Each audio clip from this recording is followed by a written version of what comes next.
Hello everyone, কেমন আছো সবাই? দেখো আমার নাকি যেন কি একটা হয়েছে। ঘুম থেকে উঠে চলে এলাম নাস্তা বানাবো। আজকে ডিম সিদ্ধ করছি। আজকে থেকে আমাকে প্রপারলি ডায়েট করতে হবে। আর একটা আপেল নিয়ে নিয়েছি, আর একটু খেয়ে নিচ্ছি চিয়া সিড। তো চিয়া সিডটা আমার কাছে একটু মনে হয় ভেতরে একটু ময়লা টয়লা থাকতে পারে, সেই জন্য আমি এভাবে করে একটা স্টেইনার নিয়ে ভালো করে ঝেড়ে নিই, যাতে কোনো ময়লা অথবা যদি বালি থাকে সব পড়ে যাবে। তারপর একটা গ্লাসে নিয়ে 10 মিনিট থেকে 15 মিনিট মতো ভিজিয়ে রাখি। ভিজিয়ে রেখে এটা খেয়ে নিই।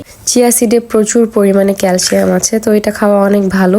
তারপর ডিম সেদ্ধ হয়ে গেল, ডিম সিদ্ধ খেয়ে নিলাম। আমি কখনোই ডিমটা হাফ বয়েল করতে পারি না, একটু বেশি সেদ্ধ হয়ে যায়। ফেসের অবস্থা খুবই খারাপ, সেই জন্য ফ্রিজ থেকে আমার ফেস প্যাকটা বের করে ফেললাম। আমি এখানে শুধু ডাল আর নিম পাতা বাটা এভাবে ছোট ছোট করে আলাদা করে একটা কৌটাতে রেখে নিয়েছি। যখন মাখবো তার 10 থেকে 15 মিনিট আগে অথবা আধা ঘন্টা 1 ঘন্টা আগে বের করে রাখি। ওটা আস্তে আস্তে নরম হয়ে যায়, তারপর ইউজ করি 10 থেকে 15 মিনিট। তারপর দুপুরে কি রান্না করবো চিন্তা করছি। চিকেন রান্না করবো ভাবলাম, বাট কোন প্যাকেটে চিকেন রেখেছি এটা আমার মনেই পড়ছিল না। একদমই মনে পড়ছে না কোনটাতে চিকেন। একটাতে হচ্ছে একটু লেয়ার মুরগি আর একটাতে ব্রয়লার মুরগি রেখেছি। তো ব্রয়লার মুরগি কোনটা বুঝতে পারছিলাম না, এই জন্য কি করব, মুরগির চ্যাপ্টার বাদ দিয়ে দিলাম। দিয়ে একটা মুরগির ডিম নিয়ে নিলাম আর নিয়ে নিলাম চিংড়ি মাছ। তারপর চিংড়ি মাছগুলোকে সুন্দর করে লেবুর রস আর অল্প একটু লবণ দিয়ে মাখিয়ে নিলাম। আর যেহেতু ডায়েটে আছি, প্রচুর পরিমাণে সবজিও আমাকে খেতে হবে, তো সেই জন্য আমি একটা ক্যারেট ইউজ করলাম আর টমেটো ইউজ করলাম। একটা ডিম নিয়ে নিলাম, একটুখানি পেঁয়াজ কুচি, একটুখানি রসুন কুচিও নিয়ে নিলাম, আর নিয়ে নিলাম একটু লেবু।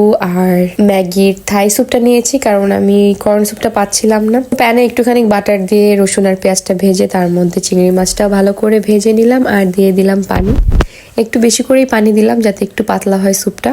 গাজর কুচি সবটুকু দিয়ে দিলাম, টমেটোও দিয়ে দিলাম একসাথে।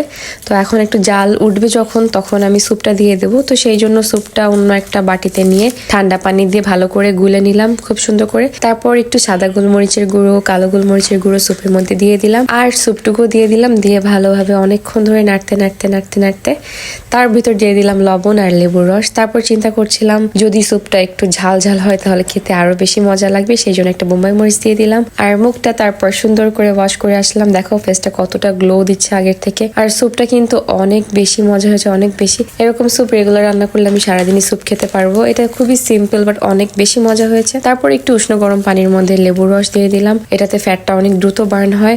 ওখান থেকে চলে গেলাম পার্লারের কাজ বাজ শেষ করে। সারাদিন অনেক ডায়েট ফাইট হয়েছে, রাতে আমার দ্বারা ডায়েট হবে না বুঝতে পেরেছি, সেই জন্য একটু গ্রিল চিকেন আর পরোটা কিনে নিয়ে এসেছি। তারপর আমি খুব একটা বেশি খাইনি, অল্প একটু চিকেন খেয়েছি, অল্প একটু পরোটা খেয়েছি, একটা পরোটাও পুরোপুরি খাইনি। তো ভিডিওটি কেমন লাগলো অবশ্যই জানিও, আর ভালো লাগলে অবশ্যই ফলো দিও।